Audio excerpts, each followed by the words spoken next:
सुरु गरौं आजका प्रमुख समाचारबाट। मुलुकभर 9271 जना नयाँ कोरोना संक्रमित थपिए, 139 जनाको मृत्यु। काठमाडौँ उपत्यकाभित्र थप 15 दिन निषेधाज्ञा गर्न सिफारिस।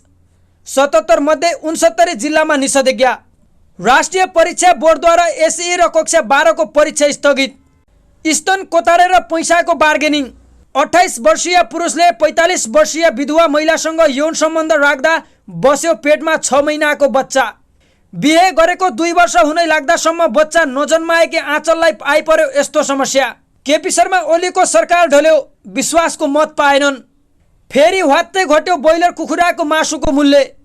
बिक्री हुन छोडेपछि खेतमै कुहिन थाल्यो तरकारी। सुनको मूल्य फेरि बढ्यो, कति छ आज? दर्शकबिन, अब सुरु गरौँ समाचार विस्तारमा। समाचार सुरु गरौँ कोरोनाको अपडेटबाट। मुलुकभर 9271 जना नयाँ कोरोना संक्रमित थपिए, 139 जनाको मृत्यु। नेपालमा पछिल्लो समय दिन प्रतिदिन कोरोना संक्रमितहरू तीव्र रूपमा बढिरहेका छन्। मुलुकभर पछिल्लो 24 घण्टामा 9271 जना नयाँ कोरोना संक्रमित फेला परेका छन्।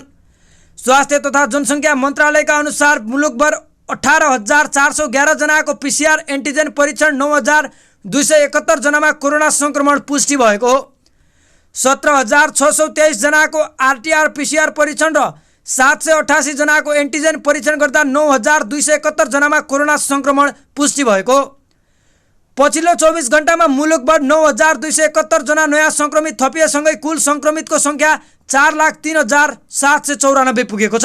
पछिल्लो 24 घण्टामा 4,007 संक्रमित निको भए, 139 को मृत्यु। कोरोना भाइरस कोभिड-19 को संक्रमणबाट पछिल्लो 24 घण्टामा देशभर 4,700 जना निको भएर घर फर्किएका छन्। स्वास्थ्य तथा जनसङ्ख्या मन्त्रालयका अनुसार पछिल्लो 24 घण्टामा देशभरबाट 4,007 जना निको हुँदा डिस्चार्ज हुनेहरूको कुल सङ्ख्या 3,06,794 पुगेको छ। यसैगरी क्वारेन्टाइनमा रहनेको सङ्ख्या 427 रहेको छ। पछिल्लो 24 घण्टामा देशभर 18,411 जनाको पीसीआर एन्टिजेन परीक्षण हुँदा हालसम्म कुल 26,52,130 जनाको पीसीआर एन्टिजेन परीक्षण भएको छ। यसैगरी पछिल्लो 24 घण्टामा थप 139 संक्रमितको मृत्यु भएको छ। हालसम्म नेपालमा कोरोना संक्रमणबाट मृत्यु हुनेको सङ्ख्या 3,859 पुगेको छ। काठमाडौँ उपत्यकाभित्र थप 15 दिन निषेधाज्ञा गर्न सिफारिस। 77 मध्ये 69 जिल्लामा निषेधाज्ञा। काठमाडौँ उपत्यकाभित्र थप 15 दिन निषेधाज्ञा गर्न सिफारिस गरिएको छ। जिल्ला कोभिड-19 सङ्कट व्यवस्थापन केन्द्र डीसीएमसीको बैठकले थप 2 साता निषेधाज्ञा गर्न सिफारिस गरेको हो। उपत्यकाभित्रका 3वटा जिल्लाका प्रमुख जिल्ला अधिकारीको बैठकले थप 2 साता निषेधाज्ञा गर्ने कि नगर्ने भन्ने निर्णय गर्दैछ।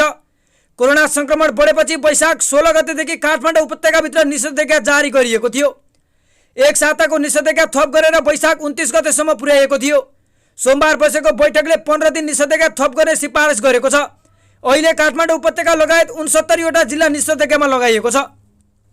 अब लागौँ अर्को समाचारतर्फ। राष्ट्रिय परीक्षा बोर्डद्वारा एसई र कक्षा 12 को परीक्षा स्थगित। राष्ट्रिय परीक्षा बोर्डले यस वर्षको एसई र कक्षा 12 को परीक्षा स्थगित गरेको छ। आज बिहान बसेको बोर्डको बैठकले जेठ 13 गतेबाट सञ्चालन हुने तय भएको एसई र जेठ 26 गतेबाट तय भएको कक्षा 12 को परीक्षा स्थगित गर्ने निर्णय गरेको छ। बोर्डका अनुसार अर्को सूचना नभएसम्मका लागि दुवै परीक्षा स्थगित गरिएको छ। यस वर्ष 5,17,000 विद्यार्थी एसई को तयारीमा थिए। जेठ 13 गतेबाट सञ्चालन हुने एसई का लागि प्रश्नपत्र छपाएको काम पनि सकिएको थियो। तर कोरोना महामारी नियन्त्रणमा आउन तत्काल असम्भव देखिएसँगै देशभर परीक्षा सञ्चालन हुन नसक्ने निष्कर्ष निकालिएको बोर्डले जानकारी दिएको छ। जेठ 26 बाट हुने कक्षा 12 को परीक्षामा करिब 4 लाख परीक्षार्थी सामेल हुने जानकारी मिलेको छ। अब लागौँ अर्को समाचारतर्फ। स्तन कोतारेर पैसाको बार्गेनिङ। महिला अधिकार कर्मी भनेर आफूलाई प्रस्तुत गर्दै आएकी सिर्जना वाग्लेले गरेको व्यवहारप्रति महिलाहरू निकै नै विरोध उत्रिरहेका छन्। पछिल्लो समय अन्जु पौडेल र नारायण पौडेलको घटनामा पनि सिर्जना वाग्ले जोडिएपछि उनी थप विवादित बनेकी छिन्। पोखराकी मनोशोभा गुरुङले सिर्जना वाग्लेप्रति कडा रूपमा प्रस्तुत भएकी छिन्। सिर्जनाले नारायण र अन्जुलाई उचालेर अन्जुले आफैले स्तन कोतारेर पैसाको बार्गेनिङ गरेको समेत उनले खुलासा गरेकी छिन्। महिला भएर महिलाको इज्जत गर्नुपर्ने भएकाले सिर्जना वाग्ले जस्ता महिलाको नाममा कलङ्क भएको उनले बताएकी छिन्। विजयदीप गैरेले दिएको पैसाबारे आफूले पनि थाहा पाएकाले नारायण र अन्जुले अरूको दोष देखाएर लुट्ने काम गरेको समेत आरोप लगाएकी थिइन्। अब लागौँ अर्को समाचारतर्फ। 28 वर्षीय पुरुषले 45 वर्षीय विधवा महिलासँग राखे यौन सम्बन्ध, पेटमा 6 महिनाको बच्चा। श्रीमान बितेको केही वर्षमै पेटमा बच्चा बस्यो, दाङमा घट्यो यस्तो घटना। राति सुतेको बेला आएर यस्तो गर्थ्यो। पछिल्लो समय दाङबाट एउटा सोच्नै नसकिने घटना बाहिर आएको छ। श्रीमान बितेको केही वर्षमै विधवा आइमाईले अर्कैको पेट बोकेकी छिन्। पछिल्लो समय उनले पेट बोकेको कुरा सामाजिक सञ्जालमा भाइरल भइरहेपछि अहिले उनी आफूसँग यस्तो अवस्थामा रहेको बेला आफूसँग शारीरिक सम्बन्ध राख्न लागेको मानिसलाई मलाई 5 लाख दिएपछि मात्रै मैले छोड्ने उनको खुलासा रहेको छ। उनी भन्छन् मलाई 5 लाख पैसा दिनुपर्छ, न त कि त मेरो 2-3 बच्चा छन् सबलाई हेर्नुपर्छ, उनीहरूको पालन पोषणमा समेत लाग्ने खर्च उसले नै बेहोर्नुपर्छ अनि मलाई समेत अपनाउनुपर्छ। उनका अनुसार उनी सुतेको समयमा यस्तो काम भएको उनले खुलासा गरेकी छिन्। उनी भन्छन् मलाई थाहा नै भएन, राति आएर त्यस्तो गलत काम गर्दासम्म मैले पत्तै पाएन। अहिले मेरो पेटमा उसको बच्चा छ, कि त उसले मलाई स्वीकार्नुपर्छ या त मलाई 5 लाख पैसा चाहिन्छ भन्दै उनले यस्तोसम्म भनेकी छिन्। अब लागौँ अर्को समाचारतर्फ। बिहे गरेको 2 वर्ष हुनै लाग्दासम्म बच्चा नजन्माएकी आँचललाई आइपर्यो यस्तो समस्या। आखिर के भयो आँचलको जीवनमा यस्तो? केही समय यता एकपछि अर्को गर्दै नेपाली फिल्म क्षेत्रका कलाकारहरू विवादमा फस्ने गरेका छन्। वर्षा राउत, दीपाश्री निरौला, पूजा शर्मा लगायत कलाकार यसअघि विवादमा तानिएका थिए। सामाजिक सञ्जालमा पनि यी कलाकारलाई ट्रोलिङ समेत बनाइयो। यति बेला भने अर्कै कलाकार आँचल शर्मालाई सामाजिक सञ्जाल प्रयोगकर्ताले तारो बनाएका छन्। आँचल यत्तिकै विवादमा भने आएकी होइनन्। केटीहरू टिकटकै बनाए पनि क्रिएटिभ हुन्छन्, किनकि दिमाग चलाएको हो नि, क्रिएटिभ दिमाग त्यत्तिकै चल्दैन। उनले एक अन्तर्वार्ताका क्रममा महिलाहरूले टिकटकमा हात हल्लाएर पनि आफ्नो कला देखाउन सक्ने बताएकी थिइन्। केटीहरू टिकटकै बनाएर पनि क्रिएटिभ हुन्छन्, किनकि दिमाग चलाएको हो नि, क्रिएटिभ दिमाग त्यत्तिकै चल्दैन। उनले केटाहरूले पबजी खेल्ने तर युवतीहरू टिकटक बनाउने गरेको बताएकी थिइन्। आँचलको यो अभिव्यक्तिपछि सामाजिक सञ्जालमा उनलाई ट्रोल बनाइएको छ। हात चलाउन जान्दैमा केही क्रिएटिभ नहुने भन्दै उनलाई मजाक समेत उडाइएको छ। अब लागौँ अर्को समाचारतर्फ। केपी शर्मा ओलीको सरकार ढल्यो, विश्वासको मत पाएनन्। प्रधानमन्त्री केपी शर्मा ओलीले संसदमा विश्वासको मत पाएका छैनन्। जम्मा उपस्थित सङ्ख्या 232 जना रहेको थियो। पक्षमा 93 मत मात्र पाएका छन्। विपक्षमा 124 मत र प्रस्तावको मत दिन्न भन्नेमा 95 मत परेको छ। विश्वासको पक्षमा मतदान गर्ने हिप्प जारी गरे पनि एमालेका 28 सांसद अनुपस्थित भएका थिए। एमालेका वरिष्ठ नेता झलनाथ खनाल र माधव कुमार नेपाल समूहका 28 सांसदले पार्टीको हिप्प उल्लङ्घन गरेका हुन्। खनाल नेपाल समूहले आफ्ना पक्षका सांसद मतदानमा अनुपस्थित रहेको निर्णय गरेको थियो। प्रधानमन्त्री ओली पदमुक्त, ढल्यो कम्युनिस्ट सरकार। कुल मत 232, पक्ष 93, विपक्ष 124, तटस्थ 15। प्रतिनिधि सभामा विश्वासको मत गुमाएपछि प्रधानमन्त्री केपी शर्मा ओली पदमुक्त भएका छन्। प्रधानमन्त्री पदमुक्त भएसँगै कम्युनिस्ट पार्टीको सरकार ढलेको छ। प्रतिनिधि सभाबाट आवश्यक पर्ने विश्वासको मत नआएपछि सोमबारदेखि प्रधानमन्त्री ओली स्वतः पदमुक्त बनेका हुन्। प्रधानमन्त्रीले प्रतिनिधि सभा विश्वासको मत पुष्टिका लागि भएको मतदान हुन्छ भन्ने पक्षमा 93 मत मात्रै पाएका छन्। प्रधानमन्त्रीको आफूप्रति विश्वास छ भन्ने प्रस्ताव पारित हुन हाल कायम रहेको 271 सदस्यको बहुमत अर्थात् 136 मत गर्न आवश्यक हुन्थ्यो। प्रधानमन्त्रीको प्रस्तावको विपक्षमा 124 मत खसेको छ। सोमबार प्रतिनिधि सभामा भएको मतदान 232 सांसदहरू सहभागी भएका थिए। तीमध्ये 15 सांसदहरू तटस्थ बसेका थिए। एमालेको माधव नेपाल पक्षका सांसद अनुपस्थित रहे। प्रधानमन्त्रीले आफूमाथि प्रतिनिधि सभाको विश्वास छ भन्ने स्पष्ट गर्न आवश्यक ठानेकाले सोही प्रायोजनका लागि राष्ट्रपति विद्यादेवी भण्डारीले सोमबारका लागि संसदको विशेष अधिवेशन बोलाएकी थिइन्। अब लागौँ अर्को समाचारतर्फ। फेरि ह्वात्तै घट्यो ब्रोइलर कुखुराको मासुको मूल्य। निषेधाज्ञा लागू गरेसँगै बजारमा ब्रोइलर कुखुराको मासुको मूल्य घटेको छ। करिब 1 हप्ता अघि हालसम्मकै उच्च मूल्य बिक्री भएको कुखुराको मासुको मूल्य अहिले दैनिक रूपमा घट्दै गएको छ। विगतको दिनमा व्यवसायीहरूले प्रति केजी 450 रुपियाँमा बिक्री गरिरहेको कुखुराको मूल्य निषेधाज्ञा लागू भएसँगै मूल्य घटेको व्यवसायीहरू बताउँदै आएका छन्। विगतको दिनमा व्यवसायीहरूले चल्ला उत्पादन गर्ने प्यारेन्ट माउको अभावले बजारमा कुखुराको उत्पादन घट्न थालेपछि कुखुराको मूल्य बढेको बताएका थिए।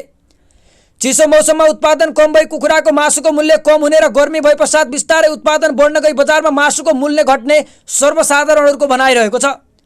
तर गर्मी मौसम सुरु भए पनि बजारमा कुखुराको मासुको मूल्य घट्न सकेको थिएन। साथै बजारमा उच्च मूल्यमा बिक्री गरेको भन्दै उपभोक्ताहरूले गुनासो गर्दै आएका थिए। करिब 1 हप्तासम्म प्रति केजी 430 देखि 450 रुपियाँसम्म बिक्री गर्दै आएको कुखुराको मासुको मूल्य निषेधाज्ञा लागू भएपछि खपतसँगै कुखुराको मूल्य घटेको नेपाल हेचारी सङ्घका अध्यक्ष टीकाराम पोखरेलले बताउँछन्। उनका अनुसार विगतको दिनमा प्यारेन्ट चल्ला उत्पादन गर्ने प्यारेन्ट आयात गर्न नसक्दा बजारमा कुखुराको उत्पादन कम हुन गई मूल्य बढेको थियो। तर अहिले जति पनि उत्पादन भएका कुखुराको मासु खपत हुन नसक्दा प्रत्यक्ष असर मूल्यमा परेको जानकारी दिए। एक हप्ता अघिसँग प्रति केजी 450 रुपियाँसम्म बिक्री भएको कुखुराको मासुको मूल्य निषेधाज्ञापछि निरन्तर ओह्रालो लागेर अहिले प्रति केजी 370 रुपियाँ पुगेको छ र कतिपयले 390 रुपियाँसम्म बिक्री समेत गरेका छन्। अब लागौँ अर्को समाचारतर्फ। बिक्री हुन छोडेपछि खेतमै कुहिन थाले तरकारी। 60% नेपाली र 40% भारतीय तरकारी तथा फलफुलले कब्जा जमाएको कालीमाटी फलफुल तथा तरकारी बजारमा 50%ले बिक्री घटेको छ।